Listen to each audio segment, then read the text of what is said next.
કે હજુ પણ આજની તારીખમાં આવનારા 5 વર્ષની અંદર ગુજરાત નહીં પૂરા હિન્દુસ્તાનની અંદર એટલી બધી નવી હોટલો અને રેસ્ટોરન્ટો ઓપન થવાની છે.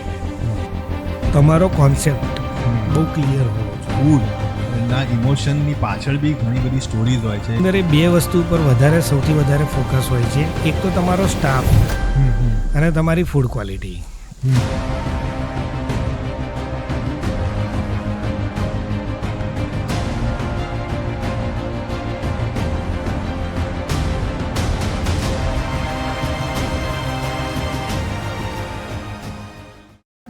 પાસ્તા, પિઝા, બર્ગર, સેન્ડવિચની જો એની હું વાત કરું, અથવા તો વફલ જેવી વસ્તુઓની વાત કરું, થાઈ ફૂડની જો હું વાત કરું, મોંગોલિયન ફૂડની જો વાત કરું, તો એ બધું અમે લોકો 80s સર્વ કરતા હતા. વાહ. એટલે આ કંઈ નવું નથી અત્યારે. પણ એ બધી વસ્તુઓ અત્યારે કેવું થઈ ગયું, 24/7 મળતું થઈ ગયું તમને અત્યારે.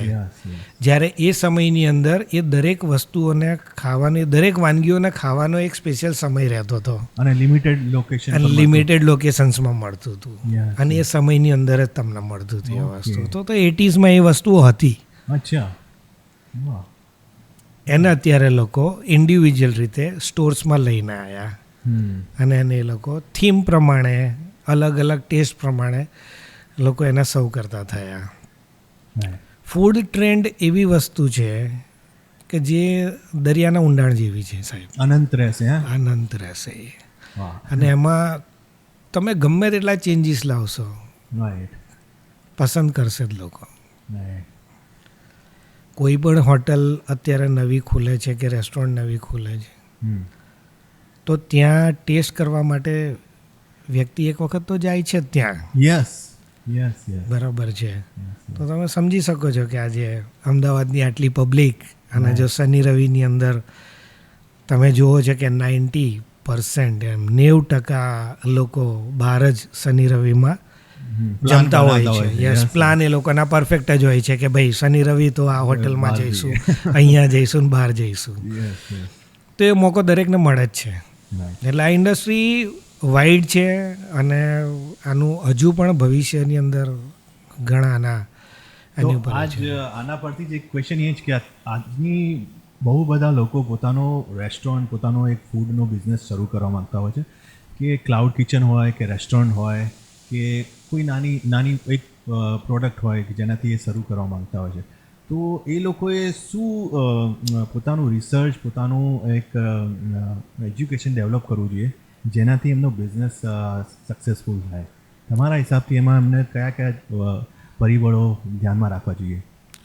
સૌથી પહેલાં તો જ્યારે તમારા મગજમાં વસ્તુનો વિચાર આવે છે, તો સૌથી પહેલાં તો તમે કયા એરિયામાં એ ઓપન કરવા માંગો છો. Location matter. સૌથી પહેલાં લોકેશન મેટર કરે છે તમારું આની અંદર. કે જેની અંદર તમારું તમારો જે પ્રોજેક્ટ જે તમે બનાવ્યો છે, આ હોટેલ ઇન્ડસ્ટ્રીની અંદર રેસ્ટોરન્ટ કરવી છે કે કેફે કરવો છે કે તમે કંઈ પણ કરો છો, તો એ તમારો જે પ્રોજેક્ટ જે તમે બનાવ્યો છે, પ્રોજેક્ટમાં સૌથી પહેલાં તમે ઇમ્પોર્ટન્સ લોકેશનને આપો. લોકેશનની સાથે સાથે તમારી પાસે એટલું ફાઇનાન્સ ફીડબેક હોવું જોઈએ. બરાબર. એ પછી તમે મેન્યુઝને એ બધી જે તૈયારીઓ કરો છો એની અંદર તમે કેટલું સર્વાઈવ કરી શકશો અને એનું ભવિષ્ય કેટલું છે, ફ્યુચરમાં તમે ક્યાં સુધી આની સાથે જઈ શકશો, એ બહુ ઇમ્પોર્ટન્સ છે. અત્યારે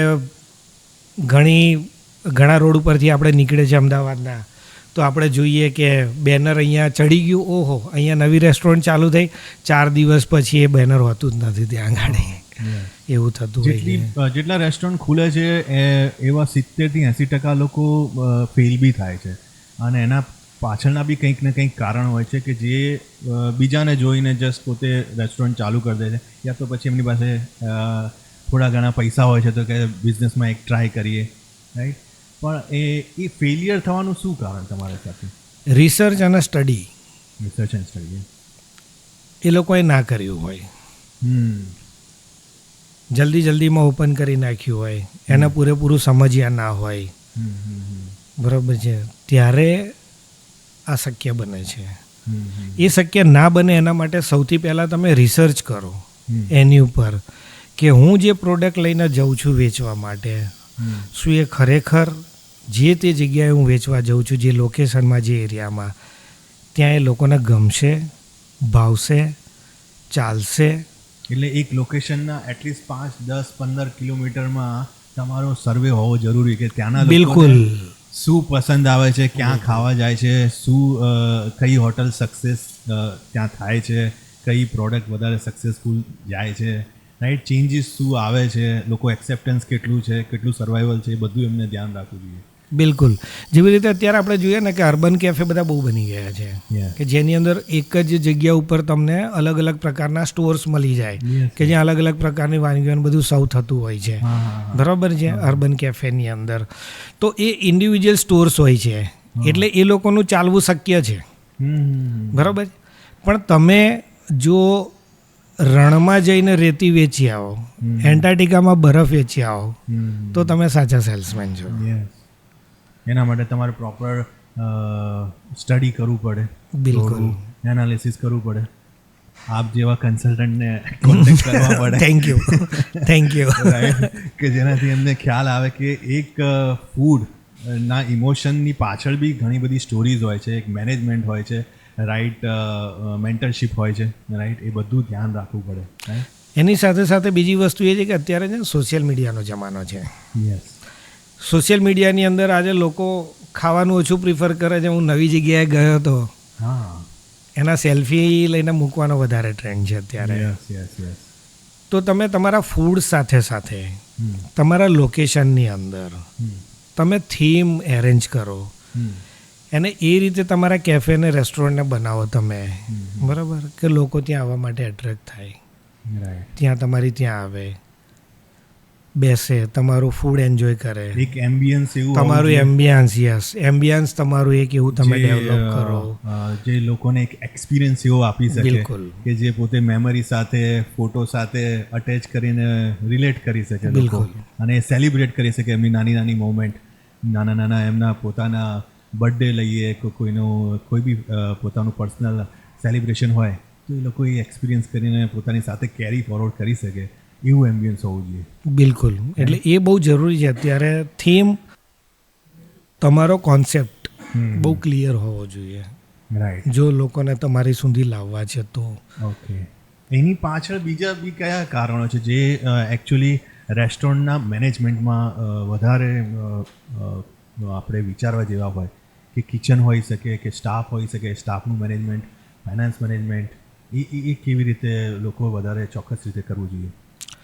અત્યારે છે ને જો આ ઇન્ડસ્ટ્રીની અંદર છે ને, હોસ્પિટાલિટી ઇન્ડસ્ટ્રીની અંદર અત્યારે છે ને જાગૃતતા બહુ આવી ગઈ છે. અત્યારે તમે આખા વિશ્વભરમાં જોશો અથવા તો આપણે ઇન્ડિયાની વાત કરી લઈએ તો ઇન્ડિયામાં બી તમે જોશો ને તો નાની એટલી બધી ટ્રેનિંગ ઇન્સ્ટિટ્યૂટ ખુલી ગયા છે બધા હોટલ ઇન્ડસ્ટ્રીના, અને ખુલવા જ જોઈએ હું તો કહું છું હજુ પણ. એ એટલા માટે કે હજુ પણ આજની તારીખમાં આવનારા 5 વર્ષની અંદર ગુજરાત નહીં પૂરા હિન્દુસ્તાનની અંદર એટલી બધી નવી હોટલો અને રેસ્ટોરન્ટો ઓપન થવાની છે કે જેના માટે હજુ પણ એટલા બધા સ્ટાફની જરૂર છે. અને જો એ નોલેજેબલ પર્સનો મળશે, ઇન્સ્ટિટ્યૂટમાંથી ટ્રેન થઈને આવેલા મળશે, બરાબર છે, તો એ દરેકના માટે બહુ સારું છે. બરાબર છે. તો તમે એની અંદર તમે સારું ફૂડ આપી શકશો, સારું સર્વિસ આપી શકશો અને આપી શકશો. મેઇનલી જે વસ્તુ છે ઇન્ડસ્ટ્રીની અંદર એ 2 વસ્તુ ઉપર સૌથી વધારે ફોકસ હોય છે. એક તો તમારો સ્ટાફ અને તમારી ફૂડ ક્વોલિટી. તમારી પાસે એ લેવલનો સ્ટાફ હોવો જોઈએ કે જે ફૂડ ક્વોલિટી આપી શકતો હોવો જોઈએ, અને એ ફૂડ ક્વોલિટીથી જ તમારો ફૂટફોલ વધવાનો છે. ઓકે. એટલે ધારો કે કોઈ રેસ્ટોરન્ટ ખોલે તો એનું વિઝન લોંગ ટર્મ હોવું જોઈએ, રાઈટ. અને બીજું બી એક વસ્તુ છે કે જે તમે કોઈ ફૂડનો ટેસ્ટ ડેવલપ કરો છો તો એ સ્ટાન્ડર્ડ હંમેશા મેન્ટેન રહેવું જોઈએ. બહુ સાચી વાત છે કે જેવી રીતે આપણે જોવા જઈએ ને તો મેક્ઝિમમ રેસ્ટોરન્ટ ફેલિયર થવાનું રીઝન જ આ હોય છે. એક તો સૌથી પહેલાં પુઅર ક્વોલિટી, પુઅર કોમ્યુનિકેશન, પછી કોઈ પણ જાતના ફીડબેક લેવાના નહીં ક્લાયન્ટ પાસેથી. પછી હાઇજીન, હા, કેરલેસ. તો ક્લિનિંગનેસ ને એ બધી નથી હોતી તો ત્યાં આગળ પબ્લિક જોવાનું પસંદ નથી કરતી. ત્યાં આગળ ઘણું બધું અત્યારે ન્યૂઝપેપરમાં આપણે વાંચીએ છીએ અને સોશિયલ મીડિયામાં બધું જોઈએ છીએ આપણે. તો એ એક રીતે જોવા જાઓ તો એ અનહાઇજીનની એ છે. કહેવાનો મતલબ કે ઇરિસ્પોન્સિબિલિટી કહેવાય. પણ જો આ જ વસ્તુની સામે તમે જો વધારે જો ફોકસ કરો તમે તો તમારી પાસે બિઝનેસ 110% તમને સારામાં સારું રિઝલ્ટ આની અંદર તમને મળશે જ. હવે એક બીજો ક્વેશ્ચન એ છે કે આજના લોકોમાં કોઈના ફૂડ ઇન્ડસ્ટ્રીમાં આવું છે, ફૂડ ઇન્ડસ્ટ્રીમાં પોતાનું બિઝનેસ કરવો છે, રેસ્ટોરન્ટ કરવી છે, ક્લાઉડ કિચન કરવું છે કે હોટલ કરવી છે, તો એ લોકોએ ધારો કે ફૂડમાં આવવું હોય તો એ લોકોએ જે કોમ્પિટિશન ઓલરેડી હાઈ થઈ ગઈ છે એવા માર્કેટમાં જવું જોઈએ કે પછી નવું કોઈ ડેવલપ કરવું જોઈએ? તમારા હિસાબથી શું એમને વધારે?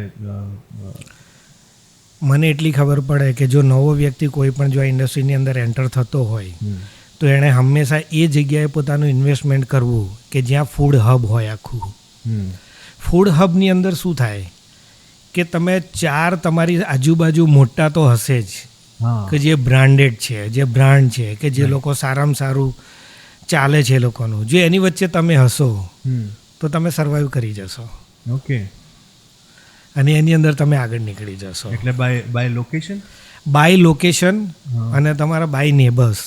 ઓકે. કે તમારી આજુબાજુ સપોઝ એક અર્બન કાફે જેવો એક સ્પોટ લઈ લઈએ કે જેની અંદર આજુબાજુ તમારી પાસે 2 સારી બ્રાન્ડના સ્ટોર્સ હોય તો વચ્ચે તમે ભજીયા લઈને બેસો ને તોય તમે બ્રાન્ડમાં આવી જશો. કારણ કે ક્રાઉડ સક્સેસ જશો. ક્રાઉડ છે એ લોકો ટેસ્ટ કરવા, ક્રાઉડ છે એ ટેસ્ટ કરવાનો છે. તમારા ટેસ્ટમાં દમ હશે તો તમારા ટેસ્ટમાં દમ હશે તો એ રિપીટ થશે અને રિપીટ થશે તો એ બીજી જગ્યાએ તમારી સામે માંગણી કરશે તો તમે બીજો સ્ટોર ઓપન કરશો ત્યાં આગળ. બરાબર. તો તમે સર્વાઈવ કરી જશો. પણ જો તમે એકલા છો અને જો એવી જગ્યાએ તમે ખોલી નાખો છો કે જ્યાં આગળ તમારે કદાચ એના માટે તમારે સોશિયલ મીડિયા કર્યું, તમે બ્રાન્ડિંગ કર્યું, તમે ઘણું બધું કર્યું, એડવર્ટાઇઝિંગ કર્યું, ડિજિટલ માર્કેટિંગ કર્યું ને કર્યું, થીમ લાયા અને બધું જ કર્યું, છતાં પણ ત્યાં સુધી લોકોને પહોંચવામાં ટાઈમ લાગશે કારણ કે નવું છે એટલે 4 વખત વિચાર કરશે. રાઈટ. સો બીજું, તમે એક બહુ સારા કન્સલ્ટન્ટ છો. તમે નંબર ઓફ પ્રોજેક્ટ્સ કર્યા છે, બહુ બધી રેસ્ટોરન્ટ્સ અને હોટલ, રિઝોર્ટ ને તમે ડેવલપ કર્યા છે. કોઈ અધૂરા પ્રોજેક્ટ્સ બી તમે એને હેન્ડઓવર મતલબ પોતે આગળ લઈને એને પૂરા પણ કર્યા છે. તો આ વસ્તુ તમે કેવી રીતે લો છો? તમે એક પ્રોજેક્ટ લો છો તો તમે શું જોવો છો? સામેવાળાની કેવી કેપેબિલિટી, એની ઇન્ટરેસ્ટ, એનું વિઝન શું ચેક કરો છો અને તમે પ્રોજેક્ટ હેન્ડલ કરો છો? સૌથી પહેલાં જ્યારે બી પ્રોજેક્ટ વિશે કંઈ પણ મારી પાસે આજની તારીખની અંદર ઘણા બધા ફોન્સ આવે છે અને જેની અંદર એ લોકોના અવનવા પ્રોજેક્ટ્સ હોય છે બધાના. પણ એ પ્રોજેક્ટમાં ક્યાંય કોઈક જગ્યાએ ખામી દેખાતી હોય, દમ નથી હોતા એ લોકોના પ્રોજેક્ટની અંદર. તો એવા કામો લઉં છું પણ એને સક્સેસ કેવી રીતે કરવા એના માટે એ લોકોને પછી બતાવવું પડે છે કે જો આ પ્રોજેક્ટ તમારો જે છે એ થોડા હટકે છે અને આને જો તમારે સક્સેસ બનાવવું હોય તો એની અંદર બીજું તમારે આટલું ઘણું થોડુંક મોડિફિકેશન, થોડું એડ ઓન કરવું પડશે.